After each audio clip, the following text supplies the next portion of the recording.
ನಮಸ್ಕಾರ.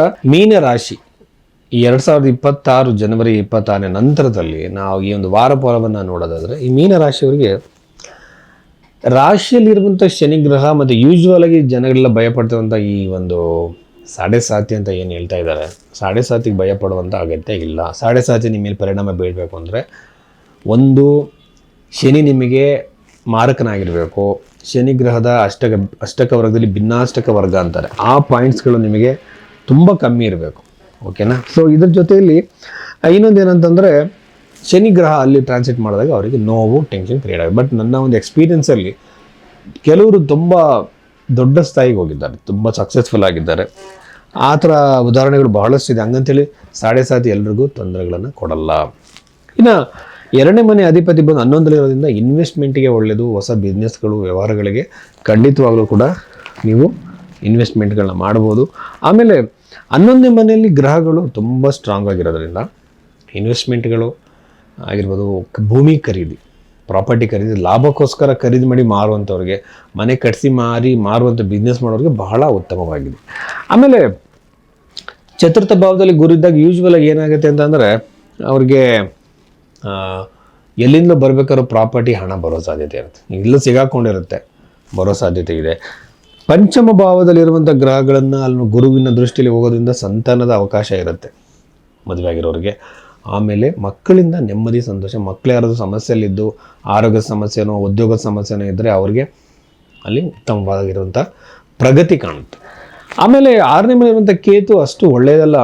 ಅಗೈನ್ ಸಾಲವನ್ನು ನಿಮಗೆ ನೀಡುವಂಥ ಸಾಧ್ಯತೆ ಇರುತ್ತೆ. ಸಾಲದಿಂದ ಹೊರಗಡೆ ಬರೋದಕ್ಕೆ ಆಗದೇ ಇದ್ದಿರೋಂಥ ಪರಿಸ್ಥಿತಿ ಕ್ರಿಯೇಟ್ ಆಗ್ಬೋದು, ಟೆನ್ಷನ್ನು. ನೀವೇನು ಮಾಡಬೇಕು ಅಂದರೆ, ಸೆಲ್ಫ್ ಡಿಸಿಪ್ಲಿನು, ಹಾರ್ಡ್ ವರ್ಕು, ಸೀರಿಯಸ್ಲೇಬೇಕು ಅನ್ನುವಂಥದ್ದೊಂದು, ಮತ್ತು ಮಲ್ಟಿಪಲ್ ಇನ್ಕಮ್ನ ಕ್ರಿಯೇಟ್ ಮಾಡ್ಕೊಳ್ಳುವಂಥದ್ದು, ಪ್ಲಸ್ ಮಂತ್ರ ಜಪಗಳಲ್ಲಿ ನನಗೆ ಎಫೆಕ್ಟಿವ್ ಆಗಿ ಅನಿಸಿದ್ದು, ನೀವು ವಿಷ್ಣು ಸಹಸ್ರನಾಮವನ್ನು ಹೇಳ್ಬೋದು.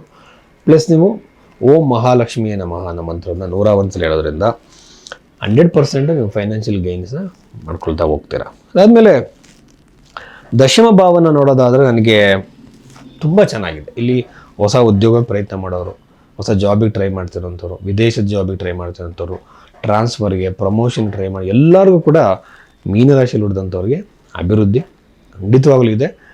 ನೀವು ದತ್ತಾತ್ರೇಯ ಸ್ವಾಮಿಯನ್ನು ಪೂಜೆಯನ್ನು ಮಾಡಿ ಅಭಿವೃದ್ಧಿ ಸಿಗುತ್ತೆ, ಅನುಕೂಲ ಸಿಗುತ್ತೆ, ಏಳಿಗೆ ಸಿಗುತ್ತೆ. ಮೀನರಾಶಿ ಒಂದು ಆಧ್ಯಾತ್ಮಿಕವಾಗಿರುವಂಥ ರಾಶಿ, ಖಂಡಿತವಾಗಲೂ ಅನುಕೂಲ ಆಗುತ್ತೆ. ನಮಸ್ಕಾರ. ಸೊ ಇಲ್ಲಿ ಜಾತಕ ಅಂತ ಬಂದಾಗ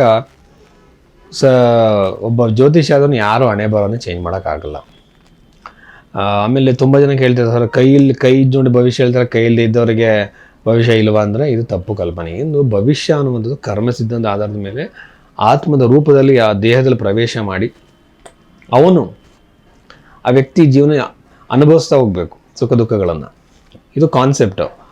ಈ ಥರ ಕರ್ಮ ಸಿದ್ಧಾಂತ ಅನುಭವಿಸೋಕ್ಕೆ ಬಜ್ಜಿ ಹುಟ್ಟುವಾಗ ಅವನ ಭವಿಷ್ಯ ಕರ್ಮದ ಪ್ರಕಾರ ನಿರೂಪಣೆ ಆಗಬೇಕಾದ್ರೆ ಜಾತಕದ ರೂಪದಲ್ಲಿ, ಹಸ್ತ ಸಾಮುದ್ರಿಕ ರೂಪದಲ್ಲಿ, ಪ್ರಶ್ನೆಗಳ ರೂಪದಲ್ಲಿ, ಎಲ್ಲ ರೂಪದಲ್ಲಿ ಅದನ್ನು ನೋಡ್ಬೋದು. ಅದು ನೋಡೋಕ್ಕೊಂದು ವಿಧಾನ.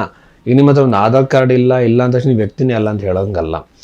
ಅದನ್ನು ನೋಡೋಕ್ಕೆ ಒಂದು ದಾರಿ ಹಸ್ತ ಸಾಮುದ್ರಿಕ. ಅದಿಲ್ಲ ಅಂದರೆ ಜಾತಕ ಇದೆ, ಅದಿಲ್ಲ ಅಂತಂದರೆ ಪ್ರಶ್ನೆಶಾಸ್ತ್ರ ಇದೆ. ಈ ಥರದಲ್ಲೆಲ್ಲ ನೋಡ್ಬೋದು. ಕೆಲವರು ಜ್ಯೋತಿಷ್ಯರುಗಳು ಒಂದೇ ನಿಮಿಷದಲ್ಲಿ ಇಡೀ ಫ್ಯಾಮಿಲಿ ಜಾತಕಲ್ಲೇ ಹೇಳ್ಬಿಡ್ತಾರೆ. ಹಾಗಲ್ಲ, ಟೈಮ್ ಬೇಕು, ಕ್ಯಾಲ್ಕುಲೇಷನ್ಸ್ ಮಾಡಬೇಕು, ಅದಕ್ಕೆ ಆಗಿರೋದು ವರ್ಕ್ ಮಾಡಬೇಕು. ಸೊ ಈ ರೀತಿ ಡಿಸಿಪ್ಲಿನ್ ಆಗಿರುವಂಥ ಜ್ಯೋತಿಷ್ಯನ ನೀವು ಕಾಣಬೇಕು. ಸುಮ್ಮನೆ ಏನೋ ಬೇಕಾಬಿಟ್ಟು ಹೇಳೋವಂಥವ್ರು, ಮ್ಯಾಜಿಕಲ್ ರೆಮಿಡಿ ಕೊಡೋವಂಥವ್ರು ಬೇಡ. ಕರ್ಮವನ್ನು, ಸತ್ಯವನ್ನು ಅರ್ಥ ಮಾಡ್ಕೊಳ್ಳೋ ಥರ ನಿಮ್ಗೆ ಹೇಳೋಂಥ ಜ್ಯೋತಿಷ್ಯರು ಬೇಕು.